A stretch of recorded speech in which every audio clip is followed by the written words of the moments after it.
आकाशवाणी दिल्ली प्रस्तुत करता है विशेष फोन इन कार्यक्रम रेडियो डॉक्टर।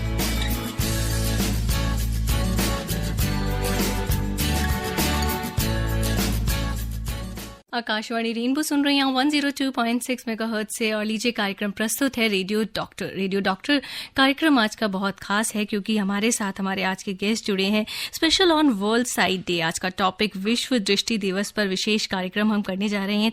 मैं हूं सृजन राजपूत और मेरे साथ हैं शालिनी मित्तल। स्वीकार करिए हम दोनों का नमस्कार। नमस्कार। और सृजन, आप बता ही चुकी हैं कि आज का कार्यक्रम बहुत खास होने वाला है। रेडियो डॉक्टर हर दिन खास होता है क्योंकि हम अपने श्रोताओं की जो स्वास्थ्य संबंधी समस्याएं हैं उनका निवारण करते हैं और ये एक मंच है, एक ओपीडी है रेडियो पर जो हर दिन 3 बजे रेनबो पर खुलती है और हमारे जो विशेषज्ञ होते हैं वो यहाँ आते हैं और हमारे श्रोताओं की समस्याओं का समाधान करते हैं। हमारे साथ स्टूडियो में नेत्र रोग विशेषज्ञ हैं। स्वागत कर लेते हैं डॉक्टर अनुराग नरूला जी का। बहुत बहुत स्वागत है डॉक्टर साहब आपका। नमस्कार और स्वागत है आपका। Thank you for inviting me on this special occasion. आज हम सारे नेत्र विशेषज्ञों के लिए बहुत बड़ा दिवस है ये। तो ये दिवस की जो स्थापना हुई थी इसी रीज़न की वजह से हुई थी कि हम लोगों के अंदर दृष्टि को जो कम करने के कारण होते हैं, ब्लाइंडनेस की तरफ लोगों का ध्यान एकत्रित करें और लोगों को बताएं कि कैसे अपनी आंखें स्वस्थ रख सकते हैं। जी, तो सर आपका इंट्रोडक्शन मैं शॉर्ट में दे दूं कि डॉक्टर साहब सफदरजंग अस्पताल में हैं, कंसल्टेंट हैं और आई स्पेशलिस्ट हैं और आज सर आपने समय निकाला है, आप हमारे साथ हैं। तो हम उम्मीद करते हैं हमारे बहुत सारे श्रोताओं की जो नेत्र संबंधी समस्याएं हैं वो हल होंगी। तो कुछ हमारे पास मैसेजेस आए हैं। सृजन, आप प्लीज मैसेजेस पढ़ लें। जी, दयानंद कासगंज से जानना चाहते हैं डॉक्टर कि मेरी उम्र 26 साल की है और मेरे लेफ्ट आई से ब्लर दिखता है मुझे और मैंने दिल्ली के ही अस्पताल से कॉर्निया टेस्ट करवाया जिसमें मुझे बताया कि आपकी कॉर्निया सूख गई है। ऐसे में क्या इलाज मेरे लिए है? देखिए, जो आजकल ये बता रहे हैं कि 26 साल के यंग मेल, तो इस उम्र के जो बच्चे हैं, जो हमारे यूथ है आजकल 20 से 30 की उम्र का, खासकर जिनका वर्क भी कंप्यूटर्स पे होता है, स्क्रीन पे होता है और उनका पढ़ाई भी कंप्यूटर स्क्रीन पे होती है, बचे हुए टाइम में हमारा एक्सपोजर भी इतना है कि हम कंप्यूटर स्क्रीन पे बैठे रहते हैं, उनमें जिस हिसाब से ये बता रहे हैं कि कॉर्निया की परत सूख गई है तो मोस्ट लाइकली इनको ड्राइनेस की प्रॉब्लम है। तो जो हमारी पुतली होती है कॉर्निया, जो बाहर की लेयर होती है आंखों के, उसके बाहर एक टीयर फिल्म होती है जो कि हमारे आंखों को मॉइस्ट रखने के लिए बहुत इंपॉर्टेंट काम करती है। अब जब हम सारा दिन सिस्टम पे बैठे रहते हैं तो सिस्टम की जो रेडिएशन होती है, इनफ्रीक्वेंट ब्लिंकिंग होती है, जब हम आंख को झपकते नहीं है, उससे ये ड्राई पड़ जाती है और जो हमारे टीयर्स हैं वो वाइपोरेट हो जाते हैं। तो इस कारण मरीजों को धुंधलापन रहना, आंखें थकी थकी रहना, ज़्यादा नींद आना, फॉरेन बॉडी सेंसेशन रहना, आंखों में चुभन वगैरह रहना बहुत कॉमन सिम्टम्स हैं। इसको हम कंप्यूटर विजन सिंड्रोम भी कहते हैं। तो मोस्ट लाइकली जो ये बता रहे हैं वो इनको यही रिलेटेड प्रॉब्लम है। दूसरा, अगर स्पेसिफिकली इनको कुछ बोला है कि पुतली की कोई दिक्कत है, तो पुतली में भी इस उम्र में कुछ कुछ परेशानी होती हैं जिसमें कॉमन होती है केरेटोकोनस। तो एक बार अगर ये किसी हॉस्पिटल में आके, सरकारी या प्राइवेट में जाके अपनी ट्रीटमेंट शेयर करें तो उनको और बेटर दे पाएंगे, या हमें अपनी बीमारी का नाम बता सके तो और अच्छा फीडबैक दे पाएंगे। बट जो इन्होंने सिम्टम्स बताए हैं उसके हिसाब से मोस्ट लाइकली ये ड्राइनेस के मरीज हैं। इसमें हम इनको यही सलाह देंगे कि अपना स्क्रीन टाइम रेगुलेट करें। अभी मैं बताने भी वाला था आगे टॉक में हम कैसे ड्राइनेस को प्रिवेंट कर सकते हैं, क्या क्या चीज़ें कर सकते हैं वर्क पे, तो मैं इसी क्वेश्चन के थ्रू बता देता हूँ, इसका आंसर कर देता हूँ। एक तो हमें अपना जो अननेसेसरी वर्क है, मुझे पता है हम सबको टीवी सीरीज़ मूवीज़ का बहुत शौक है, तो हम उसको कम कर सकते हैं। अगर हमारा स्क्रीन टाइम दिन में 8 से 10 घंटे हो रहा है काम का, तो हम काम को तो नहीं छोड़ सकते, बट जो नॉन नेसेसरी वर्क है उसको कम कर सकते हैं। दूसरा, हम 20-20-20 रूल होता है जो कि बहुत कॉमन शुरू हुआ था कोविड टाइम्स में, हम उसको भी फॉलो कर सकते हैं। उसमें यह कहा जाता है कि हर 20 मिनट के काम के बाद 20 मिनट की ब्रेक लीजिए।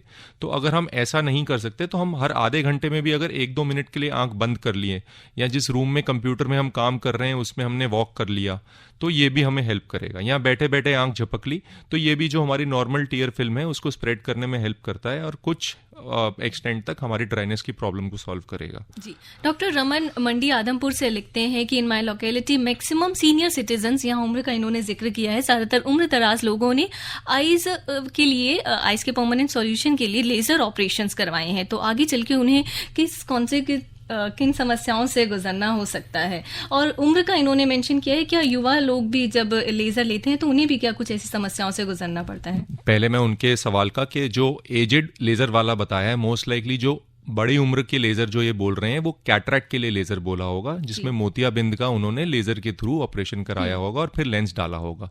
इन्होंने ये पूछा है कि ये इसका परमानेंट सॉल्यूशन है कि नहीं। हाँ जी, ये परमानेंट सॉल्यूशन है। मोतियाबिंद का जब सर्जरी हो जाती है तो मोतियाबिंद दोबारा नहीं आता, बट सर्जरी करवाने के बाद हमें फ्रीक्वेंटली चेकअप जरूर कराना चाहिए आई डॉक्टर से हर 6 महीने या साल भर में, कि मोतिये का इलाज तो हो गया, पीछे पर्दा ठीक है कि नहीं। दूसरा सवाल जो आपने पूछा कि यंग जनरेशन लेजर वाला ऑपरेशन करा सकती है कि नहीं, तो उसके थोड़े बेसिक क्राइटेरिया होते हैं। एक तो सबसे इंपॉर्टेंट चीज जो इस प्रोग्राम के माध्यम से मैं बताना चाहूंगा कि कम से कम उम्र लेजर कराने के लिए 18 साल होनी चाहिए, और आपका जो चश्मे का नंबर है कम से कम 6 महीने के लिए स्टेबल होना चाहिए। उसके अलावा 2-3 टेस्ट होते हैं आंखों के, जैसे पुतली की थिकनेस, आपका आंसुओं का टीयर फिल्म जो बोला, और पर्दे के टेस्ट। अगर ये सब ठीक हैं तो आप अपना लेजर ऑपरेशन करवा सकते हैं। ये सेफ सर्जरी है, कम टाइम लेती है, बट प्रोवाइडेड कि आपके टेस्ट वगैरह जो हैं वो नॉर्मल है। जी डॉक्टर साहब, आपने 2 आंखों की समस्याओं के बारे में अभी बताया, एक तो ड्राई आईज और एक आपने बताया ये लेजर के थ्रू कैटरैक्ट का ऑपरेशन जो होता है। और कौन कौन सी नेत्रों की ऐसी समस्याएं हैं जो आमतौर पर एज अ डॉक्टर आप देखते हैं? देखिए, जो ये हमारा वर्ल्ड ब्लाइंडनेस डे स्टार्ट हुआ था 2000 में, तो ये इसी उद्देश्य से स्टार्ट हुआ था कि जो ब्लाइंडनेस के कारण है और जो विजन को इम्प्रूव करा जा सके, WHO ने, IA international agency prevention of control of blindness ने और लायंस क्लब ने मिलकर स्टार्ट करा था ये। तो इसी से करा था कि हम जो कॉमन बीमारी हैं उसके बारे में लोगों में जागरूकता पैदा करें। तो जो कॉमन इलनेसेस हैं, कैटरैक्ट है जैसे आपने बताया, एक ड्राइनेस है, फिर बड़ी उम्र में मैं पहले बताता हूँ, कॉमन होती है ग्लोकोमा, काला मोतिया होता है। दूसरा बड़ी उम्र में होता है क्योंकि हम शुगर की राजधानी बन गए हैं पूरे विश्व की, हमारे में शुगर के बहुत मरीज हैं, तो डायबिटिक रेटिनोपैथी, बीपी से रिलेटेड जो पर्दे में चीज़ है हाइपरटेंसिव रेटिनोपैथी, उम्र के कारण जो पर्दे में बदलाव आ रहे हैं, एज रिलेटेड मैक्युलर डीजनरेशन। तो ये कुछ कॉमन समस्याएं हैं जो बड़ी उम्र में हैं। जो यंग एज में है, इसमें हमारे पास ओपीडी में बहुत सारे एलर्जी के मरीज आते हैं, अलग अलग टाइप की एलर्जी होती है। सीजनल हमारे पास कंजंक्टिवाइटिस के पेशेंट आते हैं जो कि सारे उम्र में होते हैं। फिर हमारे पास जिनके चश्मे के नंबर बहुत ज़्यादा हैं, रिफ्रैक्टिव एरर के पेशेंट आते हैं। फिर हमारे पास यंग एज में ड्राइनेस के पेशेंट आते हैं, और कई कॉमन पुतली की समस्याएं होती हैं जिसमें पुतली पतली हो जाती है, जिसको हम केरेटोकोनस करके एक बहुत कॉमन समस्या होती है, वो वाले मरीज आते हैं। इसके अलावा हमारे पास पर्दे के मरीज भी आते हैं यंग एज में, जिनको हाई चश्मे का नंबर होता है, तो वो भी कॉमन है। जी डॉक्टर, एक प्रश्न हमारे पास आया। रोहिणी दिल्ली से तबाब लिखते हैं कि मैं सिलाई का काम करता हूँ, मुझे अपनी आंखों का किस तरह से ध्यान रखना चाहिए? देखिए, मैं तो बल्कि कहता हूँ काम से ज़्यादा आंखों पे ध्यान दीजिए। आजकल हमारा सबका ये है कि काम पे ही ध्यान रहता है और बाकी हेल्थ पे ध्यान नहीं आता। तो जैसे इन्होंने बोला है सिलाई का काम करते हैं, तो अगर इनकी उम्र 40 के आसपास है तो जो सिलाई वाले वर्कर्स होते हैं उनका बहुत बारीक काम होता है, और कई बार वो 40 के आसपास हमें पास का चश्मे का नंबर आ जाता है। तो हमारे पास ओपीडी में बहुत मरीज आते हैं जो पास का बहुत सारा काम करते हैं और फिर कहते हैं दिन के अंत तक हेडेक हो गया है, या साफ नहीं दिख रहा, या काम करने में प्रॉब्लम आती है। तो सबसे पहली मेरी सलाह इनके लिए ये रहेगी कि अगर 40 के आसपास इनका उम्र हो गया है, जाके एक बार अपना चश्मे का नंबर चेक कराएं। अगर बारीक का नंबर है, पास का नंबर है, तो उसको लगाना शुरू करें। उससे अगर इनको सर में दर्द वगैरह रहता है या सिलाई के काम में प्रॉब्लम हो रही है, वो दूर हो जाएगी। दूसरा, बाकी अगर ये कुछ मोटी सुई वगैरह या वो यूज करते हैं तो प्रोटेक्टिव गॉगल्स आते हैं जिससे आंखों को चोट ना पहुंचे। तो वो सिर्फ इनके लिए नहीं, जो मजदूर वगैरह हैं, जो वर्कर्स हैं, केमिकल वर्कर्स हैं, फैक्ट्री वर्कर्स हैं, उनको भी हम यही सजेस्ट करते हैं कि जहां पे भी हमें लगे कि इंजरी का है तो हमारे पास आई के बहुत सस्ते से प्रोटेक्टिव गॉगल्स आते हैं जो हम लगा सकते हैं। जी। आप सुन रहे हैं विशेष फोन इन कार्यक्रम radio doctor. Welcome back to radio doctor. नेत्र, नैना, आंखें, ये हमारे शरीर के वो अंग है जो बहुत खूबसूरत है और इस खूबसूरत दुनिया को देखता है, वो सुंदरता हम तक पहुंचाता है, लेकिन ये उतने नाजुक भी हैं, इनका ध्यान रखना बहुत आवश्यक होता है। डॉक्टर साहब हमारे साथ हैं, डॉक्टर अनुराग नरूला, आप कंसल्टेंट हैं, आई स्पेशलिस्ट हैं सफदरजंग हॉस्पिटल में। डॉक्टर साहब, आज हम आपसे बहुत सारी जानकारी ले रहे हैं आंखों की सुरक्षा कैसे की जाए। तो आपने कुछ बिंदु हमें पहले बताए कि कुछ सामान्य नेत्र समस्याएं जो आप ज़्यादातर अपने ओपीडी में देखते हैं, तो हम विस्तार से थोड़ा थोड़ा जानना चाहेंगे कि जैसे कैटरेक्ट जो है कैसे हो जाता है, क्यों हो जाता है, कैसे बचाव किया जा सकता है, थोड़ा सा बताएं। देखिए, जो कैटरैक्ट है, सबसे मोतियाबिंद, सफ़ेद मोतिया जिसको कहा जाता है हमारे देश में, तो ये सबसे कॉमन प्रॉब्लम्स में से आता है, जो ऑलमोस्ट हमारे को हर ओपीडी में, अगर 50 की हमारी ओपीडी होगी तो हमारे पास 5 से 10 पेशेंट मोतिया के होंगे। इसमें 2-3 चीज़ें हैं जिसके बारे में लोगों को कुछ इन्फॉर्मेशन मिलना ज़रूरी है। एक तो कैटरैक्ट ऑलमोस्ट सबको होता है, तो इससे घबराने की ज़रूरत नहीं है। ये बीमारी से ज़्यादा एक एज रिलेटेड प्रोसेस है। जैसे कि आपके बाल उम्र के साथ सफ़ेद होते हैं, वैसे ही जो आपका लेंस होता है, जो पैदा होने पे ट्रांसपेरेंट होता है, वो धीरे धीरे उम्र के साथ सफ़ेद होता रहता है।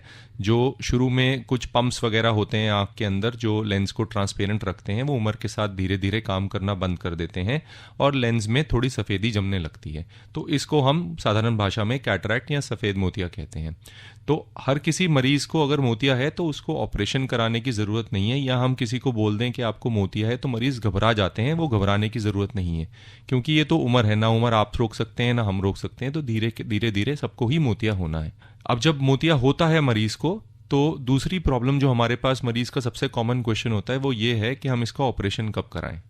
तो उसका हमारा जवाब ये रहता है, जब उनको दिन भर की जो उनकी चर्या है, जो डेली एक्टिविटी में है, उसमें उनको प्रॉब्लम होने लग जाए तो वो ऑपरेशन करा सकते हैं। अब सपोज किसी 30-35 साल के आदमी को मोतिया होता है, क्योंकि आजकल जल्दी भी मोतिया हमें देखने को मिल गया है, शुगर के कारण, चोट लगने के कारण, कंप्यूटर वर्क पे एक है कि ज़्यादा उसके कारण भी हो सकता है, एक स्टडी हुई है उससे, या रेडिएशन एक्सपोजर के कारण। तो जो यंग पेशेंट हैं उनका आप देखिए ड्राइविंग वगैरह का काम भी होता है, आउटडोर एक्टिविटी भी होती है, तो उनको थोड़ी प्रिसाइज विजन चाहिए होती है। तो उनमें यूजली 5-10% भी मोतिया होता है, तो वो उनकी डेली एक्टिविटी हैम्पर करने लगता है। तो ऐसे मरीजों को हम बोलते हैं कि आप जल्दी भी ऑपरेशन करा लो तो कोई नुकसान नहीं है।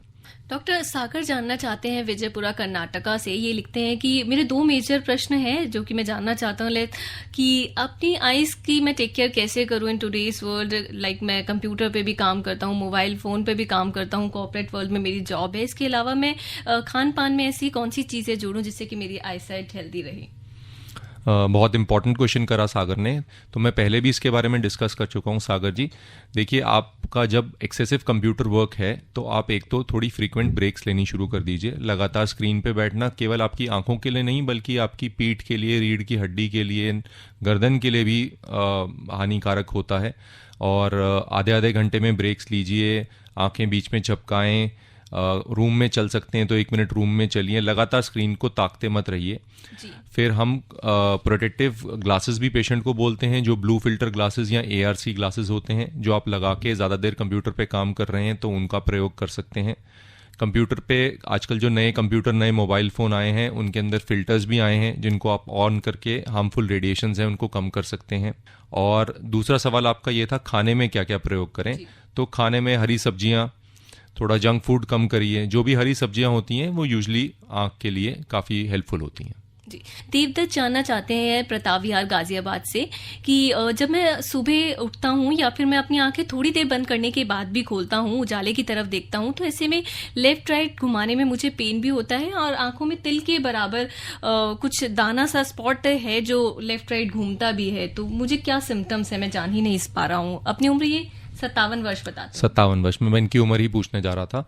तो जो इन्होंने प्रॉब्लम बताई है, बहुत सारे कारण हो सकते हैं, बट कॉमनली जो 50 साल की उम्र के बुजुर्ग होते हैं जिनकी ज़्यादा होती है, तो एक एज रिलेटेड कंडीशन होती है जिसको हम विट्रस डिजनरेशन बोलते हैं।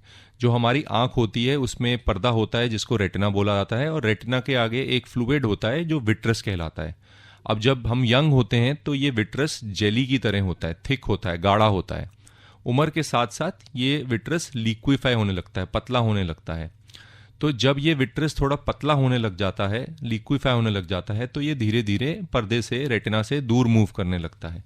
तो उसके कारण हमें काले धब्बे, मक्खी मच्छर दिखना या आंख में फ्लैशेस आना, ये कॉमन सिम्टम्स होते हैं। तो ये भी एक एज रिलेटेड चेंज है।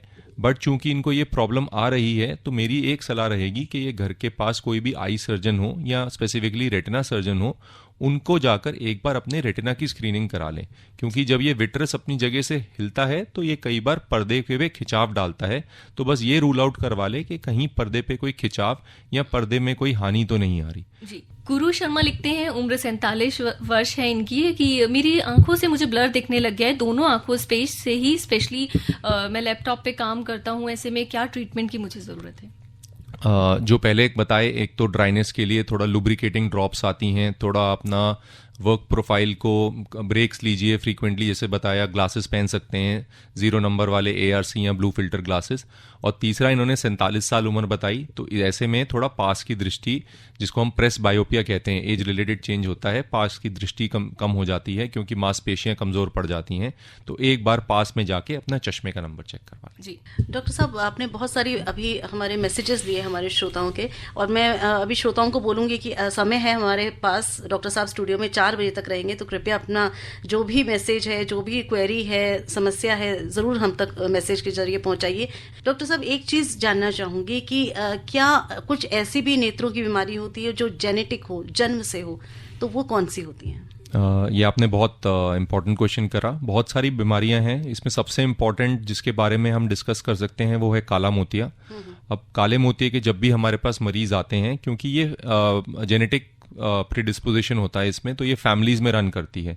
तो जब भी हमारे पास, या जो श्रोता सुन रहे हैं प्रोग्राम, अगर उनके परिवार में माताजी पिताजी को किसी को काला मोतिया है या काले मोतिया डायग्नोज हुआ है या उसकी दवाई चल रही है, तो वो अपनी स्क्रीनिंग भी कराएं, क्योंकि ये यूजली फैमिलीज में रन करता है। तो हो सकता है कि आप, क्योंकि ये ऐसी बीमारी है जिसमें हमें शुरू में कुछ पता नहीं चलता, इसको हम साइलेंट किलर भी कहते हैं। धीरे धीरे मरीज अपनी दृष्टि लूज करता रहता है, एंड जब हमारे पास आता है तो काफ़ी देर हो गई होती है। तो इनमें सबसे इंपॉर्टेंट होती है काले मोतिया, जिसके बारे में मरीजों को बहुत लेट पता चलता है। तो सारे श्रोता जिनके परिवार में किसी को काला मोतिया वगैरह है, तो वो एक बार अपने भाइयों का, अपना खुद का, माता पिता का अगर है तो एक बार स्क्रीनिंग करवा लें। दूसरी कई बीमारी जो पैदाइशी पे भी होती है और जो फैमिली में भी रन करती है, उसमें से एक कॉमन बीमारी है रतौंधी की, रेटिनाइटिस पिगमेंटोसा, जिसमें रात में कम दिखता है मरीजों को। नाइट ब्लाइंडनेस जिसको कहते हैं, बिल्कुल करेक्ट कहा आपने, नाइट ब्लाइंडनेस। तो ये भी थोड़ा फेमिलियल होता है, यूजली मेल्स में देखा जाता है, फीमेल्स में थोड़ा कम देखा जाता है।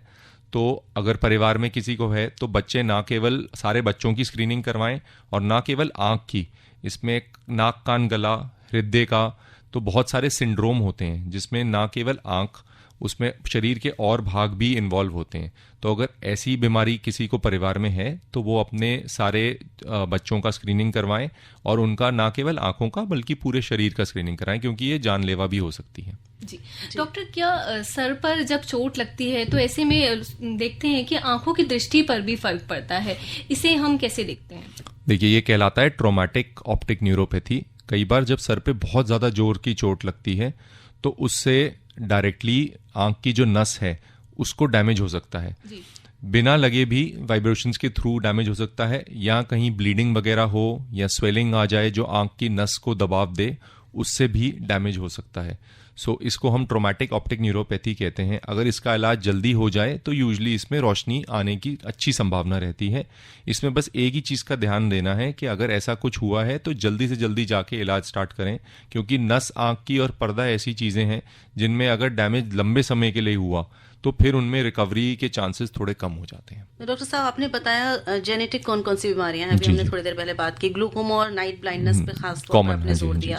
तो जैसे कुछ फैमिलीज होती हैं, या 90% फैमिलीज जो कि नॉर्मल हैं, जिनमें ऐसा जेनेटिक्स में कुछ रन नहीं कर रहा है, इनको तो आपने बताया कि बहुत फ्रीक्वेंटली बचपन से ही स्क्रीनिंग करानी चाहिए।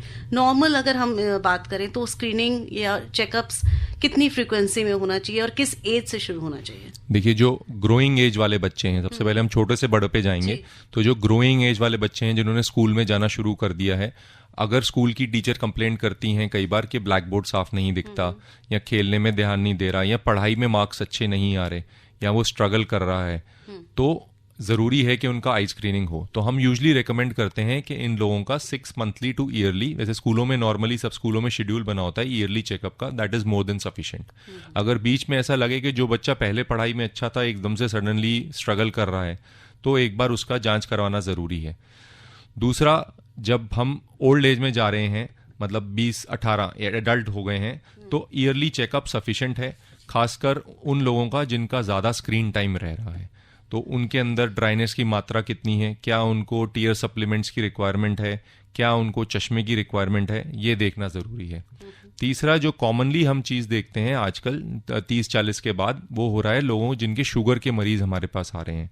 तो इनमें जो आंख का पर्दा इफेक्ट होता है उसको हम डायबिटिक रेटिनोपैथी कहते हैं। इसकी हम ग्रेडिंग करते हैं, कईयों में ये माइल्ड होती है, कई में मॉडरेट, कई में बहुत ज़्यादा सिवियर जिसको कहते हैं, और कई में खून आ जाता है पर्दे में जिसमें हम पीडीआर कहते हैं। तो इनका जो जिस ग्रेडिंग हमने करी है उस हिसाब से हम स्क्रीनिंग के लिए बुलाते हैं। कई को हम 3 मंथली बुलाते हैं, कईयों को हम 6 वीकली बुलाते हैं। वो हमारा शेड्यूल होता है, वो आपके जो भी ट्रीटिंग डॉक्टर होंगे वो आपको गाइड करेंगे। तो यूजली जो इसकी रेंज होती है वो 6 हफ्ते से 6 महीने में शुगर वालों को यूजली हम पर्दे के लिए बुलाते हैं। बाकी जो शुगर और बीपी के मरीज हैं उनके लिए जो जनरल वर्ल्ड ओवर गाइडलाइंस हैं कि उनको चाहे कोई प्रॉब्लम हो या ना हो, जो भी शुगर और बीपी के मरीज आज ये हमारे टॉक सुन रहे हैं उनके लिए एक टेक होम मैसेज ये रहेगा कि चाहे उनको आंखों में कोई प्रॉब्लम हो या नहीं हो, वो अपने 6 महीने एक पर्दे का चेकअप, बेसिक चेकअप करवा लीजिए रेटिनोपैथी रूल आउट करने के लिए। जी श्रोताओं, रेडियो डॉक्टर सुन रहे हैं आप आकाशवाणी रेनबो 102.6 के माध्यम से। आप हमें न्यूज ऑन एयर ऐप के जरिए वर्ल्ड वाइड सुन रहे हैं। हमारा आज का विषय है special on world site day, विश्व दृष्टि दिवस पर विशेष कार्यक्रम। हम बात कर रहे हैं डॉक्टर अनुराग नरूला से। आप हमसे जुड़ सकते हैं अपने प्रश्नों के माध्यम से, मैसेज कर सकते हैं, व्हाट्सएप कर सकते हैं 9868107070 पर।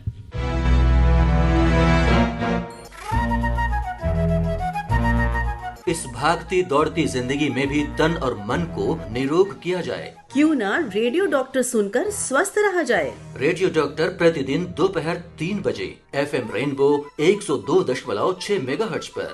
कार्यक्रम का फीडबैक और सुझाव भेजें healthairdelhi@gmail.com पर।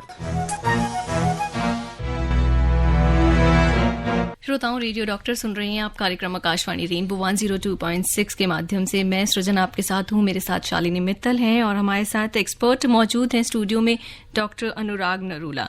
डॉक्टर, आपसे प्रश्न जानना चाहेंगे। रोहिणी दिल्ली से तबाब लिखते हैं कि मेरा एम्ब्रॉयडरी का काम है और मैं कैसे अपने आप को सेफ रख सकता हूं। इसके अलावा एक यही मैसेज हमारे पास हमारी एक फीमेल लिसनर का भी आया है, ये एम्ब्रॉयडरी का काम करती हैं। इसके अलावा इनका प्रश्न सेम है, तो आप एक बार शॉर्ट में जवाब दे दें। जी, जैसे पहले भी एक सज्जन थे जिनका पास का काम था, तो मैंने यही सजेस्ट करा था, सबसे ज़रूरी है अगर आपकी उम्र 40 के आसपास है एंड बारीक का कोई बहुत ही काम रहता है तो अपने चश्मे का नंबर चेक कराएं, क्योंकि इस उम्र में इन लोगों के लिए पास का साफ दिखना बहुत ज़रूरी होता है।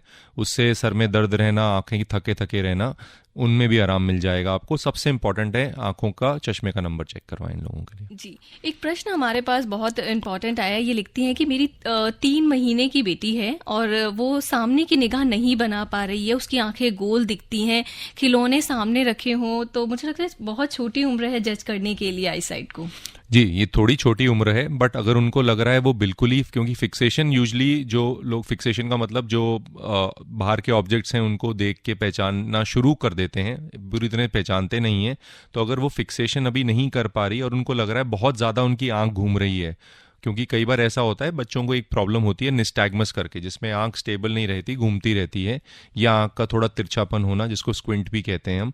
तो ये सब रूल आउट कराने के लिए एक बार डॉक्टर की विजिट करवाना बहुत ज़रूरी है, खासकर अगर कोई छोटी उम्र है कि पीछे कोई पर्दे का कॉज तो नहीं है जिसके कारण ये हो रहा है। तो इन सज्जन से मेरी गुजारिश यही रहेगी कि जाके प्लीज़ बिटिया का एक बार पर्दे का चेकअप करवा लें किसी आई सर्जन के पास जाकर। क्या आरोपी की समस्या बच्चों में आगे चलकर आंखों में बड़ी समस्या बन जाती है? अनिल यादव पूछना चाहते हैं। जी, ये बहुत इंपॉर्टेंट बीमारी है आजकल हमारे लिए। जिस आरोपी जो इन्होंने पूछा है वो रेटिनोपैथी ऑफ प्री मैच्योरिटी है, जो उम्र से छोटे बच्चे पैदा होते हैं, जो जल्दी पैदा हो जाते हैं, 36 हफ्ते से 38 हफ्ते से पहले छोटे बच्चे पैदा होते हैं, या जिनमें ऑक्सीजन सप्लीमेंटेशन दिया जाता है बर्थ के टाइम, तो उनमें ये कॉमन होती है। अगर इसकी ट्रीटमेंट अर्ली स्टेज पे पूरी अच्छी तरह से हो गई एंड आपका पर्दा स्टेबल है एंड पूरी तरीके से बन जाता है, तो आगे चल के कम ही प्रॉब्लम करती है, ये ज़्यादा प्रॉब्लम नहीं करती है। जी, स्नेहा कुछ आई एक्सरसाइजेस जानना चाहती हैं अपने काम के दौरान जो ये कर सकती हैं। देखिए, एज सच कोई आई एक्सरसाइजेस हम लोग पर्सनली रेकमेंड नहीं करते बिना मरीज को देखे। आप जो एक्सरसाइज हमारी तरफ से ये कर सकते हैं कि आप वर्क से फ्रीक्वेंट ब्रेक लें, 1 मिनट के लिए आंख बंद कर लें, बेहतर रहेगा अगर 10 मिनट के लिए बंद कर लें, थोड़ा रूम में स्क्रीन से दूर हट के घूम लीजिए। बाकी कई मरीज़ होते हैं जिनकी आंखों की मांसपेशियां कमज़ोर होती हैं, तो उनमें हम एक एक्सरसाइज सजेस्ट करते हैं, दूर से पेंसिल या पेन को पास में लाके उसकी टिप पे फोकस करने वाली। बट वो एक बार आप किसी डॉक्टर को इन पर्सन दिखाएं तो वो बताएंगे कि वो आपके लिए ज़रूरी है, नीडेड भी है कि नहीं है। जी, भारती बेंगलुरु से जानना चाहती हैं, उम्र 33 वर्ष है इनकी, कि आंखों से पानी आता है और डॉक्टर को दिखाया तो उन्होंने बोला है कि टीयर डक्ट में प्रॉब्लम है। ऐसे में क्या सॉल्यूशन है इनके लिए? देखिए, जैसे आप बता रहे हैं कि टीयर डक्ट में प्रॉब्लम है, तो मोस्ट लाइकली प्रॉब्लम ये होगी कि आंसुओं का ड्रेनेज पूरी तरीके से नहीं हो रहा। तो इसमें हम या तो ड्रॉप्स देते हैं, पहले ड्रॉप से चालू करते हैं। अगर ड्रॉप से मरीज़ को आराम मिल जाए तो बहुत अच्छी बात है। अगर ड्रॉप से आराम नहीं मिलता तो छोटी सर्जरी होती है टीयर डक्ट ओपन करने की, उसका ट्राई करते हैं। और अगर आंसुओं का जो पैसेज होता है कि एक और लेवल पे बंद होता है, हड्डी के लेवल पे बंद होता है, तो इसमें थोड़ी बड़ी ऑपरेशन किया जाता है। वो आई एम श्योर कि आपके डॉक्टर आपको सजेस्ट कर पाएंगे। डॉक्टर साहब, छोटी उम्र में बच्चों को क्या क्या नेत्रों की समस्याएं हो सकती हैं? और आजकल जैसे हम देख रहे हैं छोटे छोटे बच्चों को मोटा मोटा चश्मा लगाते हुए बहुत कॉमन हो गया है बच्चों में चश्मा, तो ये क्यों इतना बढ़ रहा है? क्या कोई खास कारण है इसका? देखिए, ये तो बहुत ही बड़ा एपिडेमिक है आजकल, बच्चों में चश्मे का नंबर आना। बहुत मोटे मोटे लगा के चश्मे घूमते हैं, जैसे आपने बताया, बहुत ही बड़ी समस्या है। तो सबसे इसका बड़ा कारण ये है excessive computer use and mobile use. बच्चों में आजकल बहुत ज़्यादा हो जाता है, वो सारा टाइम ही पास के ऑब्जेक्ट को फोकस करते रहते हैं। कंप्यूटर मोबाइल से हटते हैं तो किताबें आ जाती हैं। मैं ये नहीं कह रहा कि किताबें पढ़ना ज़रूरी नहीं है या पढ़ाई ना करें या कंप्यूटर पे पढ़ाई ना करें, बट इस समस्या को हल लाना बहुत ज़रूरी है, वरना हम सब्सिक्वेंट जनरेशन में देखेंगे कि माइनस नंबर के चश्मे, बहुत मोटे मोटे चश्मे लेके बच्चे घूमेंगे, उससे आंखों को और हानि हो सकती है। तो इससे बचने का सिंपल कारण है कि अपना जो कंप्यूटर मोबाइल वर्क है वो माता पिता को उनका रेगुलेट करना पड़ेगा। खाने के टाइम में बच्चे फ़ोन में लगे रहते हैं, इससे ना केवल आंखें बल्कि उनकी overall development, psycho social development, mental development, सब में हानि पड़ती है। तो कृपया करके बच्चों का जो स्क्रीन टाइम है, मुझे पता है बोलना आसान है और हो सकता है मैं भी इस पे कायम ना करता हूँ, बट एटलीस्ट मेक श्योर करिए खाने के समय बच्चों से फ़ोन दूर रखिए। घर आएँ तो उनका टाइम फिक्स करिए फ़ोन का या मोबाइल का, इतना यूजेज से ज़्यादा नहीं होना चाहिए। छोटी उम्र में स्कूलों में बच्चों को मोबाइल फ़ोन ना दीजिए। और सबसे इम्पॉर्टेंट एक और चीज़ है कि बच्चों की आउटडोर एक्टिविटी बढ़ाएं, बच्चों को खेल कूद की रुचि दिलवाएं। किसी भी प्रकार का खेल हो, ज़रूरी नहीं क्रिकेट, फुटबॉल, कोई भी खेल हो।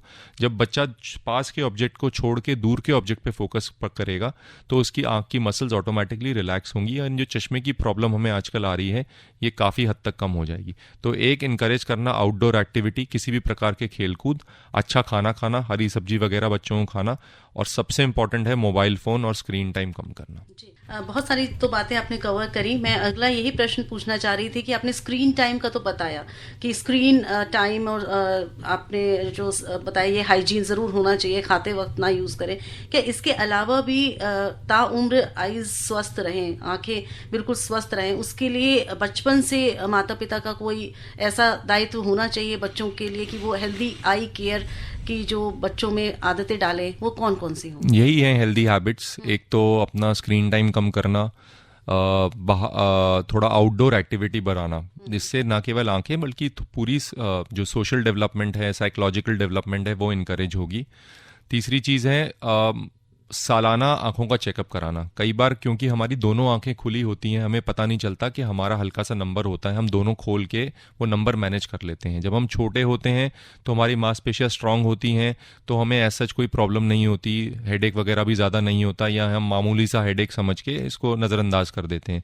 धीरे धीरे बड़े होते हैं तो हेडेक ज़्यादा होने लगता है और ये कई और प्रॉब्लम क्रिएट कर सकता है। तो सालाना आई चेकअप करवाना बहुत ज़रूरी है बच्चों का। खेलते कूदते आंखों की स्पेशल प्रोटेक्शन रखना। अगर कोई ऐसा स्पोर्ट खेल रहे हैं जिसमें कांटेक्ट ज़्यादा है तो प्रोटेक्टिव आई गॉगल्स वगैरह वेयर करें।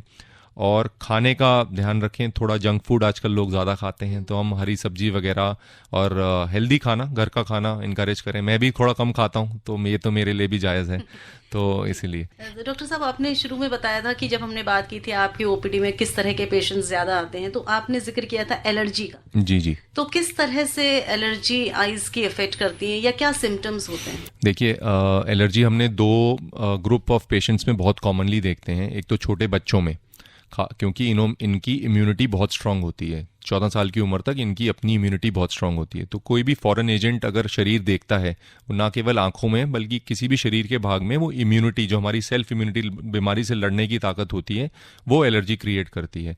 तो छोटे बच्चों में और इवन बड़े लोगों में मौसम चेंज होने के टाइम, सर्दी से गर्मी एंड गर्मी से सर्दी होने के टाइम, या बारिशों में, क्योंकि हम आंख वांख रब करेंगे, इन्फेक्शन भी होती है, एलर्जी भी होती है, इस टाइम हमें एलर्जी की मरीज बहुत सारे दिखते हैं।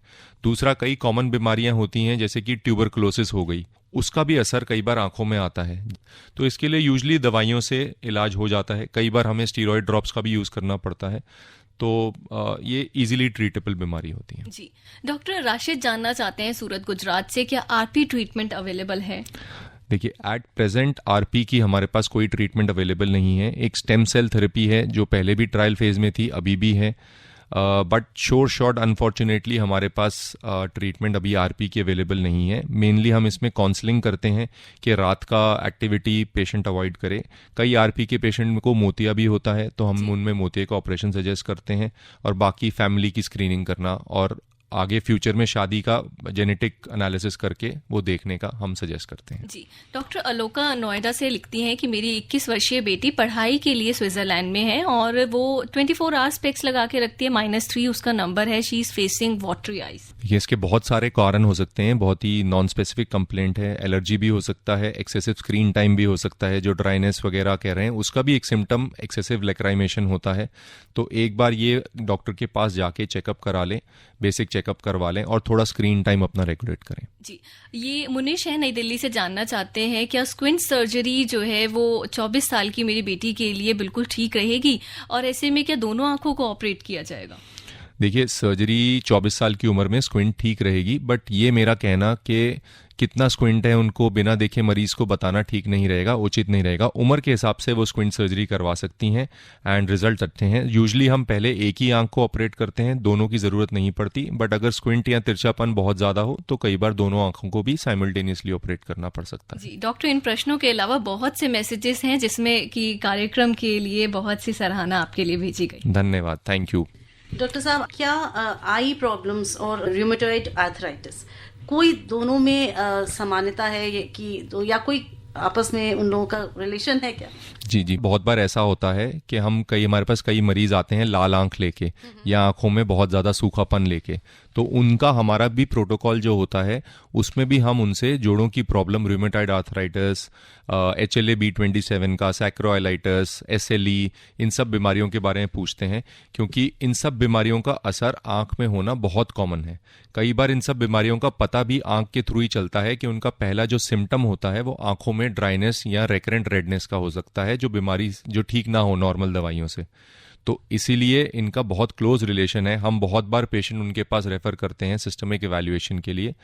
तो जो मरीज रूमेटॉइड के हैं या कोई हड्डी और आर्थराइटिस के मरीज हैं, तो उनके लिए भी मैं रेकमेंड करूंगा कि वो भी अपना एक बार एनुअल चेकअप आंखों का ज़रूर करवाया करें।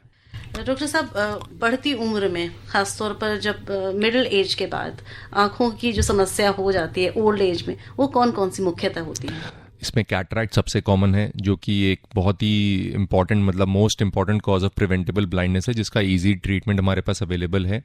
बाकी diabetic retinopathy, hypertensive retinopathy, glaucoma, इनके बारे में हम ऑलरेडी डिस्कस कर चुके हैं। इसके अलावा एक कॉमन बीमारी है जो कि कहलाती है age related macular degeneration, ARMD। इसमें जो हमारे आंख का देखने का पार्ट होता है वो मैक्युला कहलाता है। तो उसके अंदर थोड़े उम्र के कारण बदलाव आ जाते हैं। पहले ये बीमारी इतनी कॉमन इसलिए नहीं थी क्योंकि हमारी लाइफ एक्सपेक्टेंसी कम हुआ करती थी, अब हमारी लाइफ एक्सपेक्टेंसी बढ़ गई है, 80-90 तक जाते हैं। तो इसलिए जो ये सारे डीजनरेटिव चेंजेस हैं ना केवल आंख में, पूरे शरीर में ज़्यादा मिलने लग गए हैं। अनफॉर्चुनेटली इसका जो 2 प्रकार की होती है, एक सूखे प्रकार की होती है और एक गीले प्रकार की होती है, जिसमें खून और सूजन आ जाती है। जो सूखे प्रकार की होती है उसमें हमें ज़्यादा कुछ नहीं करना होता, सिर्फ एनुअल चेकअप रिक्वायर्ड होता है एंड बहुत ज़्यादा ट्रीटमेंट भी अवेलेबल नहीं है। हम यूजुअली एंटीऑक्सीडेंट्स वगैरह देते हैं। जो गीले प्रकार का होता है उसमें कई आंखों में लगाने के इंजेक्शन आते हैं खून सुखाने के लिए, वो हमारे पास ट्रीटमेंट अवेलेबल है। जी, हमारे श्रोताओं के लिए क्या चलते चलते संदेश देना चाहेंगे? मैंने शायद ये संदेश पहले ही दे दिया कि काम से ज़्यादा आँखों को प्यार करिए। सिर्फ काम के बारे में मत सोचिए, बिकॉज अगर आँख है तो आपका काम है, तो आपका जहान है। तो प्लीज़ आँखों का एक्स्ट्रा ध्यान रखिए। आजकल हम अपनी ओवरऑल हेल्थ को भी लैक कर रहे हैं, तो मेरा यही संदेश है श्रोताओं के लिए। जी श्रोताओं, रेडियो डॉक्टर कार्यक्रम सुना आपने आकाशवाणी रेनबो 102.6 के माध्यम से। हमने बात की आज special on world site day पर कैसे अपने काम के साथ साथ अपनी आंखों को भी प्यार करना ज़रूरी है। यहाँ पर मैं शुक्रिया अदा करना चाहूँगी डॉक्टर अनुराग नरूला का। आप कंसल्टेंट हैं डिपार्टमेंट ऑफ ऑप्थेमोलॉजी, सफदरजंग हॉस्पिटल से हमारे साथ जुड़े। डॉक्टर साहब बहुत बहुत धन्यवाद। धन्यवाद डॉक्टर साहब। थैंक यू जी। यहाँ पर मैं सृजन राजपूत और मेरे साथ मैं शालिनी मित्तल स्वीकार से इजाजत लेते हैं। स्वीकार करिए हम दोनों का नमस्कार। अभी आप आकाशवाणी दिल्ली से विशेष फोन इन कार्यक्रम रेडियो डॉक्टर सुन रहे थे। कार्यक्रम की प्रस्तुतकर्ता थी शालिनी मित्तल।